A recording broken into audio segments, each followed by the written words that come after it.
Assalamualaikum warahmatullahi wabarakatuh.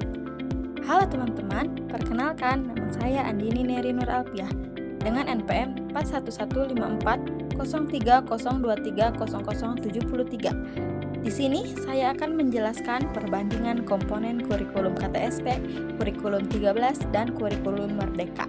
Kita mulai ya.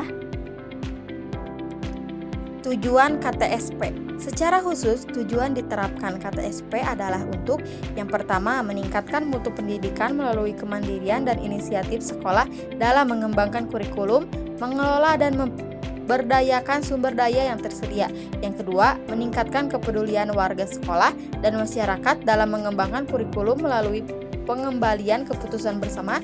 Yang ketiga, meningkatkan kompetensi yang sehat antar satuan pendidik yang akan dicapai. Selanjutnya, materi KTSP. Menurut Sanjaya 2008, materi pembelajaran tidak hanya berisi aspek kognitif atau pengetahuan, tetapi juga mencakup aspek afektif atau sikap dan psikomotorik atau keterampilan, sehingga pembelajaran dapat membentuk pribadi peserta didik secara utuh. Dan menurut para ahli, materi dalam KTSP bukan sekedar isi pelajaran, melainkan bagian penting dari proses pendidikan yang mencakup pengetahuan, keterampilan, dan pembentukan sikap secara terpadu. Lalu, ada strategi KTSP. Komponen strategi pembelajaran merupakan bagian penting dalam perancangan pelaksanaan pembelajaran, terutama dalam menyusun silabus dan rencana pelaksanaan pembelajaran atau RPP. Strategi berfungsi sebagai rencana menyeluruh yang mengatur pada aktivitas guru dan peserta didik agar tujuan pembelajaran dapat tercapai secara efektif. Komponen strategi ada 5. Yang pertama, pendekatan pembelajaran, metode pembelajaran, teknik dan taktik pembelajaran, kegiatan pembelajaran, dan pengelolaan kelas. Selanjutnya ada evaluasi KTSP. Untuk melangkah maju ke arah evaluasi yang lebih tepat, sebaiknya keadaan di lapangan disurvei terlebih dahulu.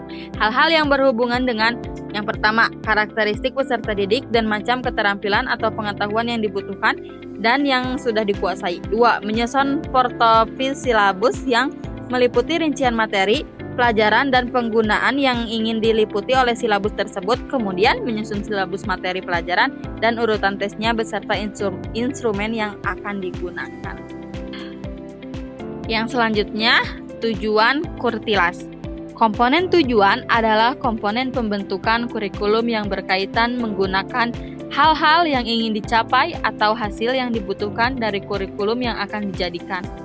Dengan menghasilkan tujuan yang pasti, hal tersebut dapat membantu dalam proses yang sesuai serta juga membantu dalam aplikasi kurikulum supaya tujuan yang dibutuhkan tercapai.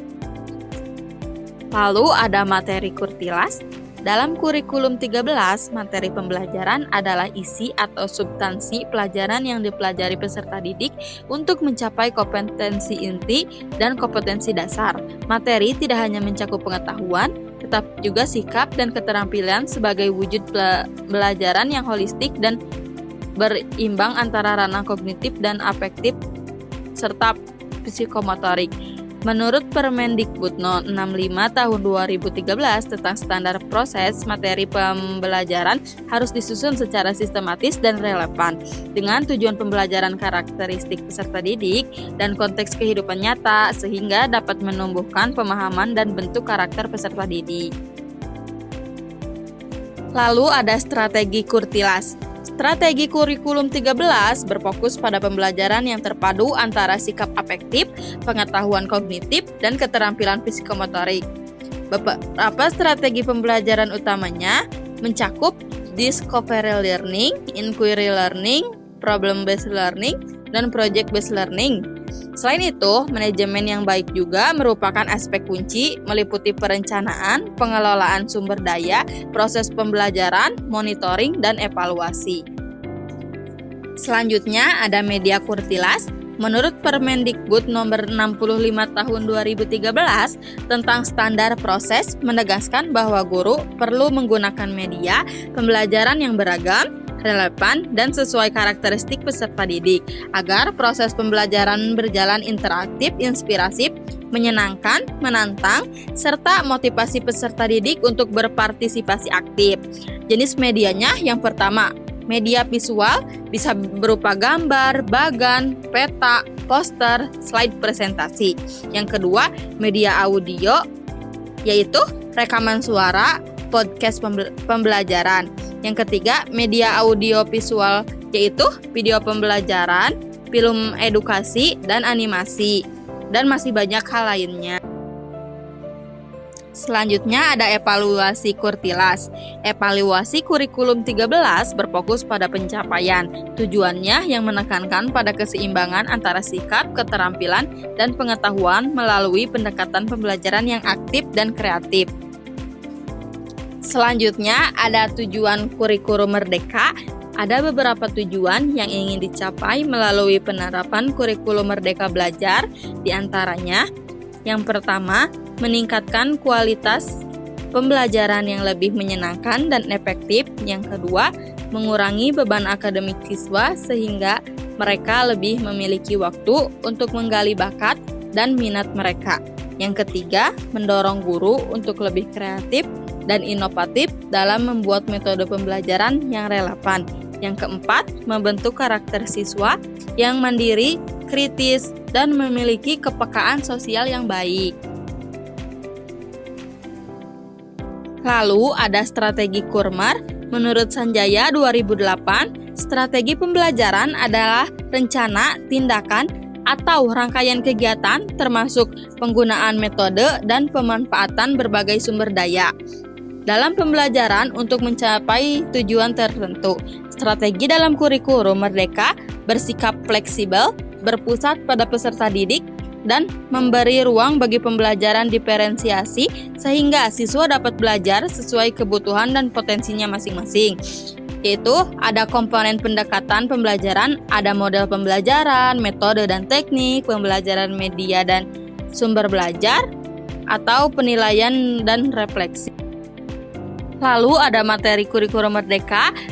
Menurut Kemendikbudristek, mencakup pembelajaran intrakurikuler yang mendalam pada materi esensial, pengembangan karakter melalui proyek penguatan profil Pancasila, dan fleksibilitas bagi guru untuk merancang pembelajaran yang relevan dan sesuai konteks. Selain itu, ada materi esensial yang difokuskan untuk meningkatkan literasi dan numerasi, serta pembelajaran yang lebih relevan dengan zaman seperti literasi digital.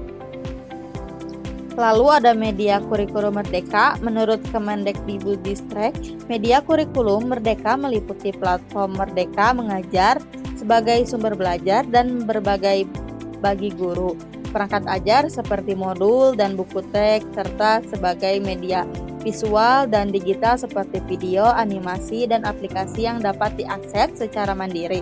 Platform Merdeka Mengajar adalah media sentral yang menyediakan contoh kurikulum operasional, modul, RPP, alur tujuan pembelajaran, dan pelatihan. Lalu yang terakhir ada evaluasi kurikulum merdeka.